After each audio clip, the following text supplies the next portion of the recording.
I believe that Emmanuel agrees with me on many of the most important issues. Chief among them is this is the right time. It may be the only time. You know, that's a very interesting and horrible situation, and that could evolve into a third world war. We're not going to let that happen. Should have never started, but it did. And what a mess, what a horrible, bloody mess. I'm also pleased that President Macron agrees that the cost and burden of securing the peace must be borne by the nations of Europe, not alone by the United States. And Europe must take that central role in assuring long-term security of Ukraine, which they want to do. And that's not a very big step. The big step is what's going to happen over the next few weeks.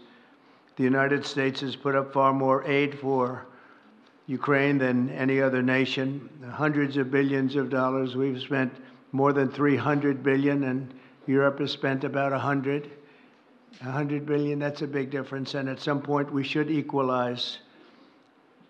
But hopefully we won't have to worry about that. We have other things happening that maybe take that out of the realm of necessity. And while we've given vast amounts of military aid and money in form of grants, much of Europe's contribution has been economic relief structured as loans for which they'll be repaid.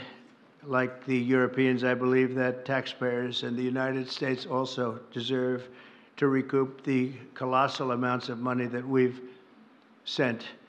The previous administration never even thought of that. They didn't think of a lot of things, like why did they let it start in the first place? That is why we must have an agreement with Ukraine on critical minerals and rare earths and various other things as security. And I think that that's happening. I think we've made a lot of progress. I had a report just given to me before walking in that we've made, Emmanuel, a great deal of progress toward getting that. I've been elected by the American people to restore common sense to Washington and indeed to the world.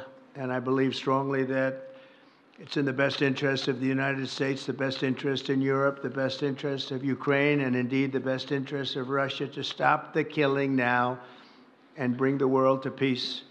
My administration is making a decisive break with the foreign policy failures of the past administration and, frankly, the past.